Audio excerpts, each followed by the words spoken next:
Hello दोस्तों, स्वागत है आपका अपने यूट्यूब चैनल इंग्लिश ट्यूटर सागर सर में।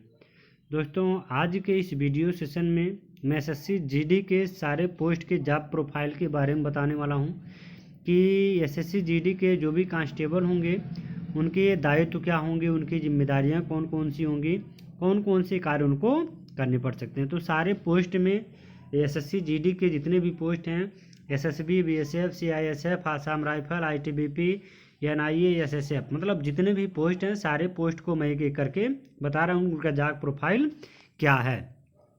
अब स्पष्ट देखिए, सीएपीएफ विभागों में जीडी कांस्टेबल की नौकरी प्रोफाइल यानी जॉब प्रोफाइल के बारे में बता रहा हूँ। तो आइए देखते हैं सीएपीएफ विभागों में जीडी कांस्टेबल को प्रदत्त भूमिका और उससे संबंधित जिम्मेदारियों पर एक नज़र डालते हैं कि कौन कौन सी जिम्मेदारियां उनको सौंपी जाती हैं। तो सारी जिम्मेदारियों के बारे में हम नज़र डालते हैं। प्रतिनियुक्ति के समय आपको गार्ड या स्काउट के प्रभारी के रूप में नियुक्त किया जाएगा। जब आपकी ज्वाइनिंग होगी तो आपको गार्ड या स्काउट के प्रभारी के रूप में नियुक्त किया जाएगा और आप एसएचओ यानी स्टेशन हाउस ऑफिसर द्वारा सौंपे गए सभी कर्तव्यों का पालन करने के लिए जिम्मेदार होंगे। एसएचओ जो होता है इंडिया और पाकिस्तान में होता है कि मतलब एक ऑफिसर रैंक का होता है, तो सभी कर्तव्यों का पालन करने के लिए जिम्मेदार होंगे। मतलब उनके जो भी कार्य सौंपे जाएंगे सारा कार्य आपको करना पड़ेगा। जीडी कांस्टेबल सीधे एसएचओ के पर्यवेक्षण में आते हैं।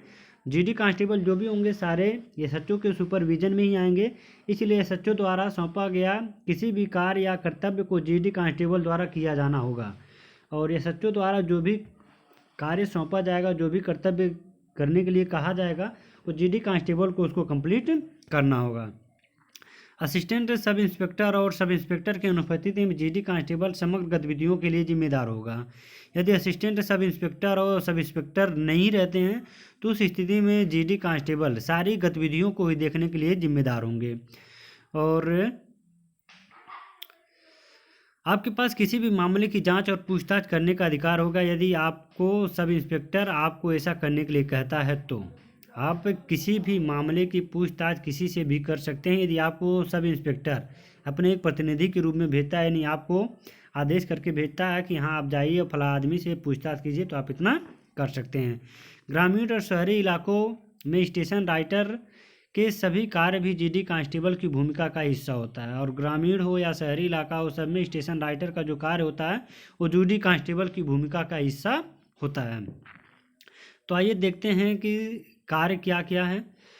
बीएसएफ का सबसे पहले, बीएसएफ को राज्य सरकार की मांग पर आंतरिक सुरक्षा कर्तव्यों और अन्य कानून व्यवस्था से संबंधित कर्तव्यों के लिए नियुक्त किया जाता है।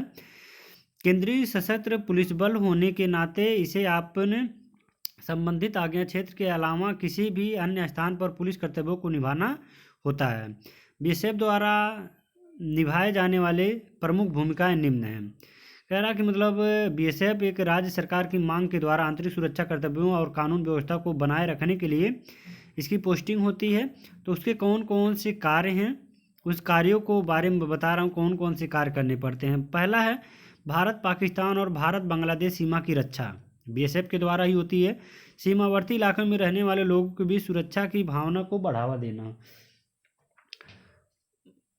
सीमावर्ती इलाकों में रहने वाले, चाहे वो भारत और पाकिस्तान के सीमा पर हो, चाहे भारत और बांग्लादेश के सीमा पर हो, तो उनके सीमावर्ती इलाकों में लोगों के बीच की सुरक्षा भावना को बढ़ावा देना कि मतलब आप सुरक्षित हैं, कोई दिक्कत नहीं होगी। अंतर सीमा अपराधों को रोकने के लिए भारत के क्षेत्र से अनाधिकृत प्रवेश या निकासी को रोकना। मतलब अंतर सीमा मतलब सीमा के अंदर ही जो अपराध होते हैं उसको रोकने के लिए भारत के क्षेत्र में अनधिकृत प्रवेश या निकासी को रोकना। मतलब भारत के सीमा से किसी को बाहर जाने देना, किसी को अंदर आने देना, ये सब उसके अंडर में होता है, उसको रोकता है। सीमा पर तस्करी और अन्य अवैध गतिविधियों को रोकना, सीमा पर तस्करी और अन्य गतिविधियों को भी रोकता है।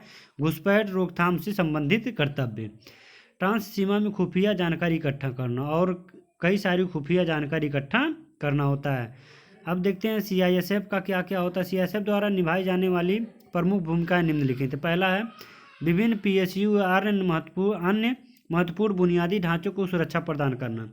जितने भी पीएसयू होते हैं और जो भी बुनियादी ढांचे होते हैं उनका सुरक्षा प्रदान करता है। सरकारी आधारभूत संरचनात्मक परियोजनाओं और औद्योगिक इकाइयों की रक्षा करना औद्योगिक इकाइयों की रक्षा करना और सारी सरकारी आधारभूत संरचनात्मक जितनी भी परियोजना होती हैं उसकी रक्षा करना। भारत के सभी वाणिज्यिक हवाई अड्डों पर हवाई अड्डा सुरक्षा का प्रभार, जितने भी वाणिज्यिक हवाई अड्डे हैं उन हवाई अड्डा का सुरक्षा प्रभार सीआईएसएफ के हाथ में ही होता है। दिल्ली मेट्रो पर सुरक्षा केंद्रीय औद्योगिक बल द्वारा संभाली जाती है। दिल्ली मेट्रो की भी सुरक्षा सीआईएसएफ के द्वारा ही होती है। औद्योगिक उपक्रम इकाइयों को सुरक्षा, सेफ्टी और बचाने के अलावा सीआईएसएफ अग्नि के खतरों से भी सुरक्षा प्रदान करना होता है। कह रहा है औद्योगिक उपकरणों के अलावा इकाइयों को सुरक्षा, सेफ्टी और बचाने के अलावा भी सीआईएसएफ अग्नि के खतरों को भी सुरक्षा प्रदान करता है, खतरों से भी सुरक्षा प्रदान करता है। विशेष सुरक्षा समूह यानी एसएसजी गृह मंत्रालय द्वारा मनोनीत व्यक्ति को सुरक्षा कवर प्रदान करता है। मतलब होम मिनिस्टर के द्वारा जितने भी व्यक्ति को एसएसजी सुरक्षा दी जाती है उनको ये सुरक्षा ये लोग करते हैं, उनकी सुरक्षा उनकी जगह पे पोस्ट ये लोग होते हैं।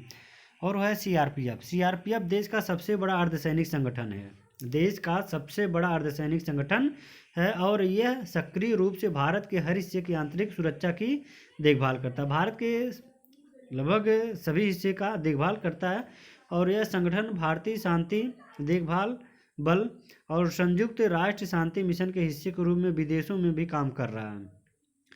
ये है संगठन के भी काम में कर रहा है, जैसे आईपीकेएफ के संगठन के रूप में भी काम करता है, ताकि विदेशों में काम कर रहा है। यह है वीआईपी सुरक्षा से चुनाव के कार्यों तक सभी महत्वपूर्ण कर्तव्यों की रक्षा से लेकर नक्सल परिचालनों के उदासीनीकरण तक विभिन्न कर्तव्यों को निभाता है। और सीआरपीएफ के जो कैंडिडेट होते हैं, जवान होते हैं, वे वीआईपी सुरक्षा के समय जो चुनाव में लोग होते हैं, नेता वगैरह, उनकी सुरक्षा करते हैं और नक्सल परिचालनों को भी उदासीनीकरण मतलब उनको भी निरस्त करते हैं, उनकी गतिविधियों को। आगे है एसएसबी। एसएसबी द्वारा की जाने वाली प्रमुख भूमिकाएं निम्न है। क्या क्या करता है? भारत नेपाल, भारत भूटान सीमा की रक्षा, सीमा पार अपराध, तस्करी और अन्य राष्ट्र विरोधी गतिविधियों को रोकना। ये सारा भारत नेपाल, भारत भूटान सीमाओं की रक्षा करता है और सीमा पार अपराध, तस्करी और अन्य राष्ट्र विरोधी गतिविधियों को रोकते हैं।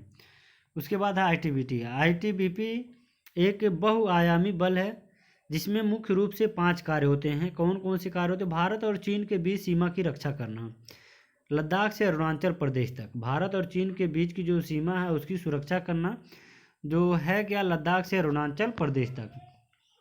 उत्तरी सीमा पर सतर्कता, सीमा उल्लंघन का पता लगाना व रोकथाम और स्थानीय जनसंख्या के बीच सुरक्षा की भावना को बढ़ावा देना। और उत्तरी सीमावर्ती पर क्या करते हैं? सतर्कता बरतते हैं, उन्हें बताते हैं और सीमा उल्लंघन का पता लगाते हैं कि कौन सीमा उल्लंघन कर रहा है, एलओसी पार कौन कर रहा है। और उसके बाद अवैध अप्रवासन और ट्रांस सीमा तस्करी की जांच करना, संवेदनशील मशीनों और वीआईपी को धमकी से सुरक्षा प्रदान करना। कह रहा कोई जो संवेदनशील मशीन होते हैं जिनसे मतलब कोई खतरा होता है और वीआईपी को जो धमकी मिलती है उससे सुरक्षा प्रदान करते हैं। अशांति की स्थिति में किसी भी क्षेत्र में आदेश बहाल और संरक्षित करना, निर्दिष्ट क्षेत्रों में शांति बनाए रखना और जहाँ पे लोग रहते हैं वहाँ पे शांति बनाए रखना होता है।